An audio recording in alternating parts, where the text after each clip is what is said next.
Hey guys, welcome to another episode of AB and the Films. Oh.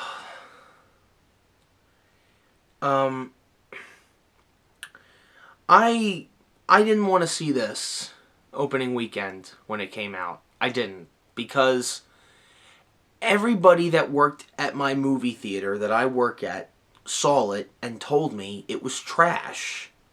They all said, this is Cars 2 all over again. It's a rip-off of The Lion King. It's boring. It's not that funny. It's not interesting.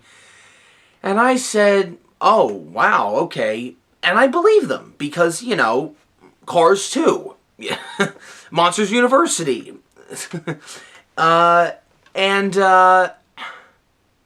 But you know what? I said to myself, I'm going to go see it because I have a tradition of seeing the Pixar movies in theaters. I always see the Pixar movies when they come into theaters since the very first Toy Story. Okay, I've never missed one film from them. So this is film number 16 from Pixar, full length. And I have to tell you, I cried 3 times during this movie. And that's enough for me to tell you that I think this is a really good movie. I enjoyed it a lot. I did. But before I get into that, let's talk about the short film. Because we have to. It's a Pixar tradition. They do a short film before every movie. We have to talk about the short film. Sanjay's Super Friends, Sanjay's Super Team, I think it's called. I'm still trying to remember the title. I think that's what it's called. It tells the story of this young Indian American boy being brought up, and he's really into cartoons. He's really into, Western pop culture and stuff like that. He's really into that stuff. And his father is trying to bring him up into his traditions of basically his religious traditions. And Sanjay doesn't want to do it. He's more into the cartoons. He doesn't want to do this, meditating and everything. But what happens is, I forget, but something happens while they're sitting down. His father is teaching him how to, all the traditions.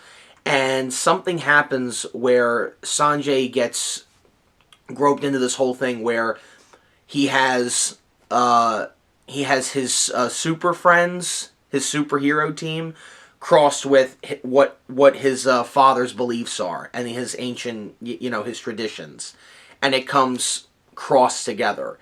And the ending of it is when his father realizes that Sanjay is interested in not only the traditions, but maybe some of his ideals that he's being brought up as well.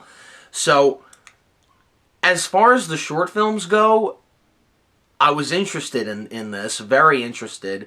I've never really seen Pixar do a short film like this. Like, they usually do, little tiny ideas. They never really do philosophies or anything like that. Not really. So this was interesting to see this. I really did enjoy this short film a lot. I thought it was very, very good. But with that said, let's talk about the movie. Guys, here's the thing. Is this movie predictable? Yes, it is. Yes, it is. The first 10 minutes of this movie, I knew where it was going to go. I had a feeling I knew. But there were some things that I didn't expect, which is what made the movie stand out and is what is making me give it a good recommendation. Because I always say that I hate movies that in the first 10-20 minutes you know where it's going to go. I hate movies that do that. I really do. Well, not all of them, but I hate it. I hate it when current movies do that because it's been done to death so many times, But what's interesting about this is that, okay, I was looking for those moments in this movie because all I could think about was what my friends told me, this rips off The Lion King. And not just that. I've heard some critics are saying that, some people on YouTube are saying that it rips off The Lion King. And in a way, I don't think it rips it off too much. I mean, Okay, well, let me tell you what the story is, okay? And there will be spoilers here in case you haven't seen it, but here we go. We have a dinosaur, and his name is Arlo, and he is afraid of everything. This kid has fear to the max, okay? Like, if this kid's brain were controlled by the little things from Inside Out, fear has control of this dinosaur's mind, okay? That's all I was thinking about because Inside Out came out. So, he's afraid of everything, and his father... Well, actually, let me go back a little bit further.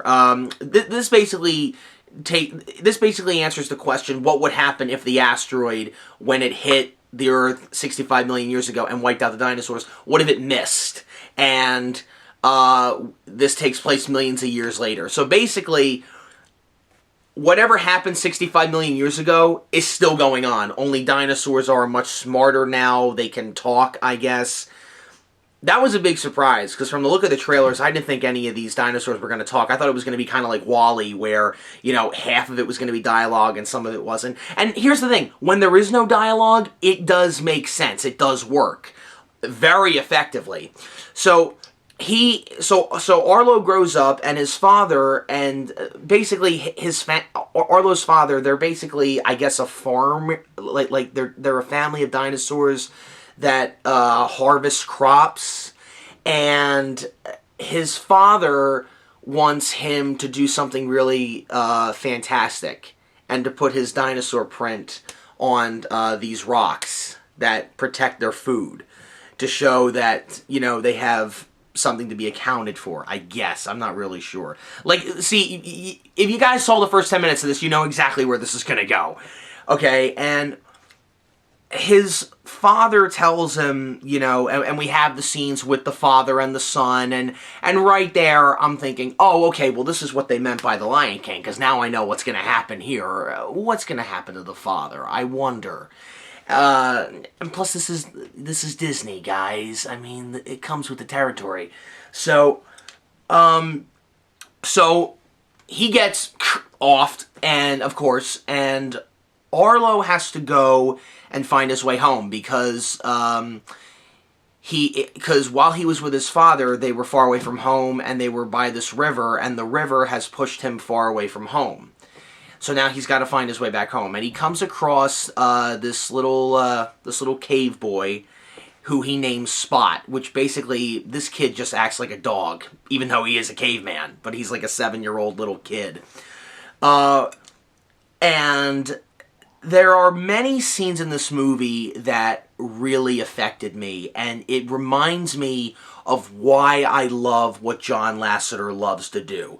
This is why I am a fan of Lasseter, Pete Docter, Andrew Stanton, Brad Bird, Lee Unkrich. This is, like, scenes like this in the movie, this is why I've been fans of these guys for more than 10, 15 years, okay? There is a scene in the movie, and I have to spoil it for you. I'm sorry, I have to. There's a scene in the movie where Arlo is trying to explain to Spot what happened to his family. And they're lost, and they're trying to find their way home. And Arlo takes these sticks. He's trying to communicate with Spot. He takes these sticks, and he says, "This is me, this is my brother, this is my sister, this is my mom, and this is my dad." And he makes a circle in the sand. He said, "This is my family." And Spot's looking at it, and he doesn't quite get it, and then he walks away. He grabs a little stick. He grabs 2 big sticks and put them next to the little stick, and he draws a circle there. So we see Spot's family. And then Spot takes the 2 big twigs, puts them down, and covers them with sand. And then Arlo takes his stick, that was his dad, and buries that under the sand. And I lost it. I'm sorry. I'm sorry. It's scenes like that, and there's no dialogue. No dialogue. You know exactly what this means. Like, he didn't even say it. The only bit of dialogue in this was, you know, name of the brother, name of the sister, name of the mother. You know, that was it. Nothing else. And that was so effective. I enjoyed that. And I'm thinking to myself, these guys, they're still doing good. They're still doing a good job with this. Even though something like this has been told a million times, they're still finding new ways to do it. You know, it's kind of like with Toy Story. Like, Toy Story, yeah, toys coming to life, that was nothing new, but they found a way to make it refreshing. You know what I mean? Superheroes, that had been done before, but they found a way to make it refreshing. You know what I mean? It's like that with this. Plus, they had never done a movie about dinosaurs before, so this was interesting. So he comes across, so they continue on their journey, and Arlo comes across a family of Tyrannosaurus Rexes who are helping him find his way home, and it's basically him trying to get over fear, because Arlo's afraid of everything, every little thing he's afraid of. But he finally pulls through, and he realizes that, you know, you don't have to be afraid. And I think even for Pixar to do something like this, because they've done this like a couple of times, but they've never made it the center point of a movie. I think this is a really good message for kids. Fear can never go away. There's a scene where Arlo is talking to one of the T-Rexes, and the T-Rex is telling him this story about one time when he went down to the river to get a drink of water. A crocodile came up and bit him, and he's showing Arlo his scars. And Arlo says, "Wow, it must have been great to not be afraid." He said, "What are you talking about, kid? If you're not afraid of a crocodile snapping at you and trying to eat you, then you're not alive." Of course I was afraid. Fear's like Mother Nature. You know, you can't control it. You just gotta roll with it. But you can't be terrified of it all the time. And I'm listening to this and I'm like, you know what? This is a really good lesson for kids. This is really good. You know? And and for Pixar to do this, of course. So I was really getting into this movie, and I enjoyed it a lot. And I'm thinking to myself, this is nothing what the guys were explaining to me. I mean, like maybe one or two scenes kind of represent The Lion King, but not really. I mean, it's doing its own thing. Give it credit for that. But I did enjoy this. I really did enjoy this movie. I enjoyed the short film. I enjoyed the trailer for their 17th film, Finding Dory. I think it might be good. I don't know. I think it might be good. I think it might be. From the looks of it, it does look... I felt like I was 10 years old again watching that trailer when Finding Nemo came out.